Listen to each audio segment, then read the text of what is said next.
Hi, welcome to my YouTube channel. This is my first ever video, so please bear with me. If you like my content, don't forget to like and subscribe, and I hope you enjoy. Okay, so I've been with Scrawlrbox for a few months now and I love them. For those of you that don't know what Scrawlrbox is, it's a monthly art subscription. It's £15 a month and they send this little box of goodies straight to your door. First up we have the Artist of the Month. Very nice. I love the colours. This artist is called Jade. I hope I'm saying that right. Sorry if I'm not. And now for the goodies. Ooh, looks like we have pro markers. Okay, we have some select colours. These are the Pro Markers by Winsor & Newton. They're just as good as the Copics, but half the price. That colour was Cinnamon. This one is Dusky Pink. And last but not least, we have Burnt Sienna. Let's see, what else do we have here? Okay, we have a Faber-Castell Pitt Artist Pen 1.5. Ooh, that looks nice. I look forward to trying that one out. Now we have the Sakura Pigment Micron in 01. I've heard a lot of good things about these pens. I hope they're good. We'll find out in the challenge. Yeah, nice thin little nib on that. Get some really fine details in there. And now we have the Sakura Pigma Black Brush Pen. I do like a good brush pen. You can get all the thicker lines and the smaller details just using the one pen as opposed to keep on changing over. I'm too lazy for all that. Yeah, it has a nice little brush on it. I look forward to using that. And here we have the Faber-Castell 9000 pencil in the 2H. Some of my fabulous recording skills right there. Please bear with me, I promise it will get better. Here's the little list of all your materials and this month's art challenge, which is growing up. I don't know what I'm going to do with that one. As well as your art supplies, you also get this cute little sticker every month and some paper to try your new stuff on. Okay, so first of all we're going to swatch these little bad boys and see what they're like.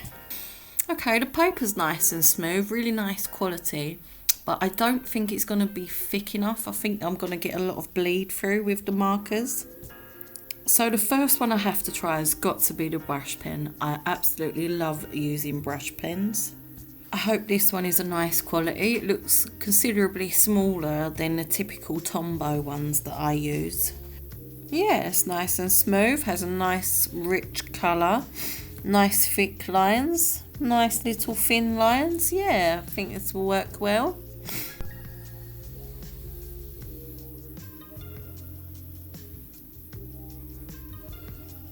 Now for the Faber-Castell pencil. I don't suppose there's much I can say about this one really. It's a pencil. Yep, your standard 2H pencil really. It's nice quality, but yeah, it's the pencil. What should we go for next? Let's give the fine liner a go.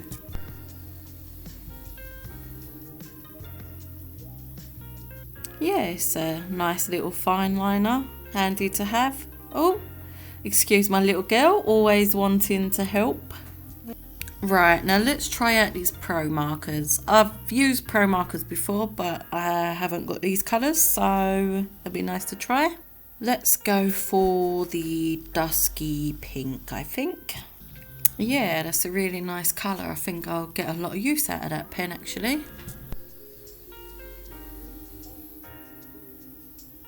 Yeah, I like that. Let's have a go with the Cinnamon.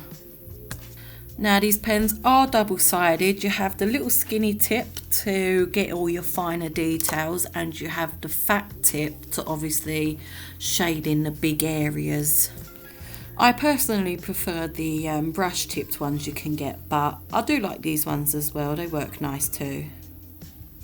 And now for the burnt sienna.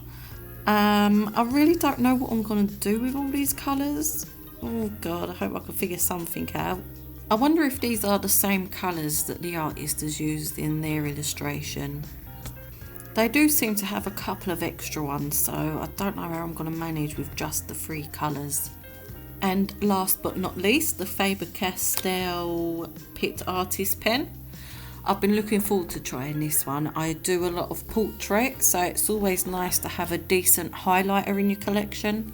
Yeah, it's gone over all the colours nicely. I don't know why I'm drawing it on the white. White on white is not going to show up. And yeah, that's all of it. So let's get into the challenge. Okay, so I've decided to do the drawing part of this video the next day because my girls were trying to help me and they kept on moving the camera and sticking their hands in the way, so I thought it best to record it while they're at school. So I'm going to start off using the Faber-Castell 2H pencil and just sketch out a little idea. I've done some little thumbnail sketches yesterday, so I've got a rough idea what I'm doing now. Although I'm still not really sure what I'm going to do with the limited colours that they've given us.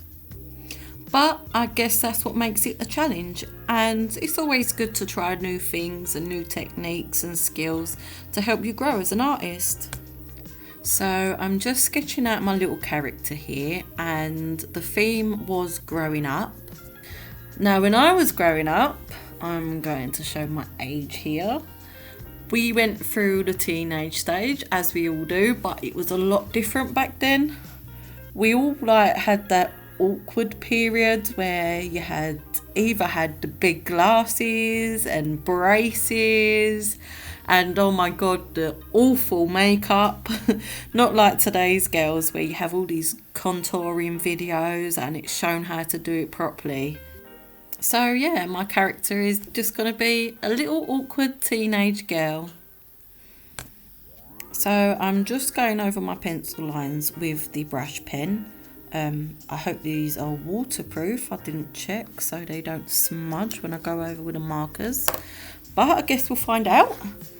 Yeah, I'm going in with a brush pen so I can get the thicker lines and the thinner lines all at the same time, and then I'll go in at the end with the fine liner to just add in those little details.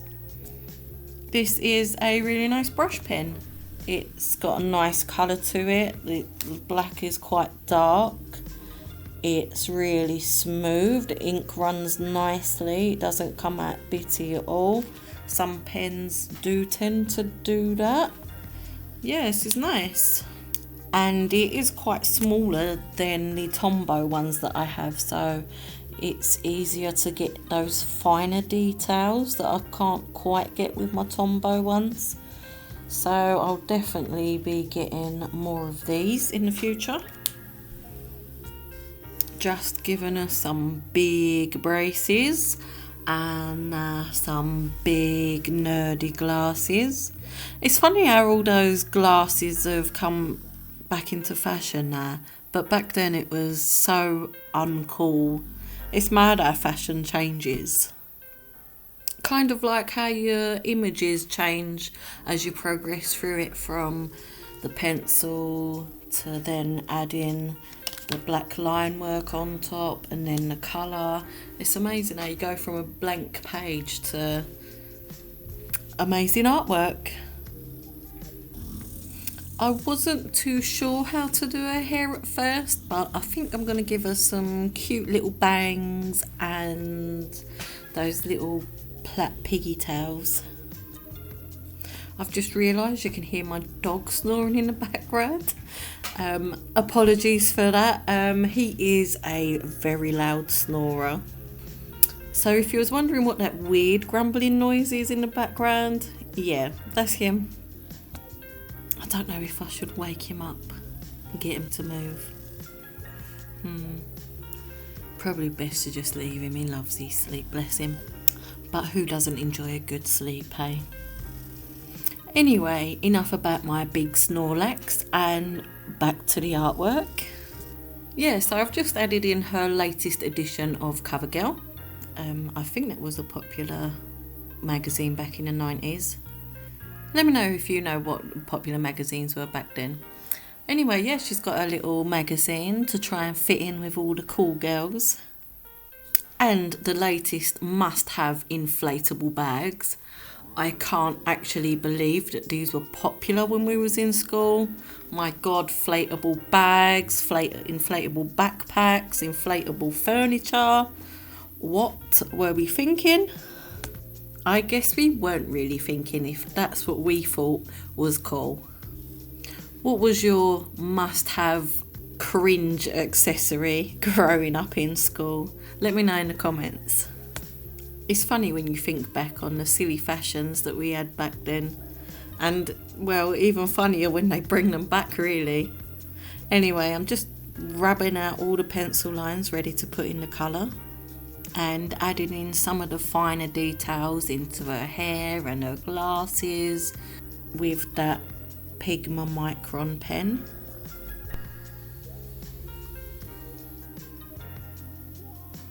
I think maybe I should have given her some skinnier eyebrows. That was all the rage back then, really skinny eyebrows for some reason. Again, another trend that looked absolutely dreadful.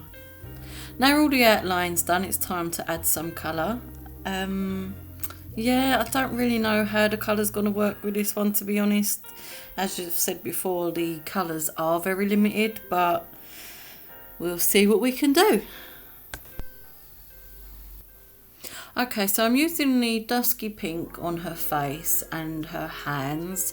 That's the most fleshy colour tone that I've got out of these, so hopefully that works. These pens absorb right into the paper, so they dry really quickly.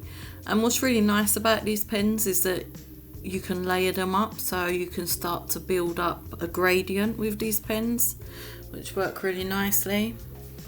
You can also layer colours to create different variations of the colours with these pens, which is also really nice. And they also blend really nice with each other. I have used these before, and other alternative markers to Copic that I've used haven't been as nice as these ones. So if you are looking for a marker with that Copic quality but not the price tag, I would suggest having a look at the Winsor & Newton Pro markers. And the good thing with receiving the Scrawlr boxes every month is that you can try these things out before you commit to buying them. Sometimes they can be really expensive, so it's nice to have that little trial before committing to spend your money.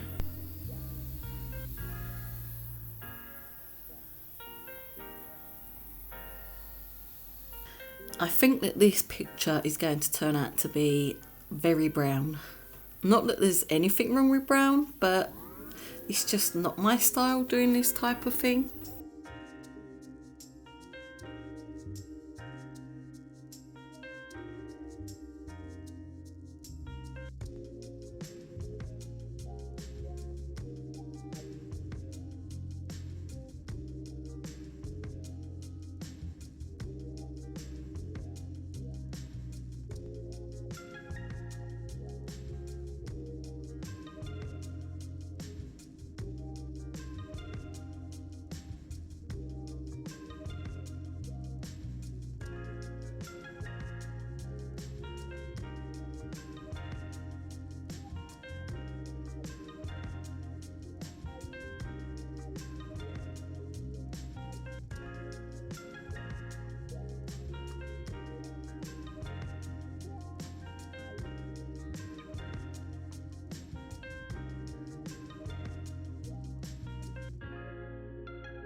Okay, so for some reason the video stopped recording at this point and I didn't realise.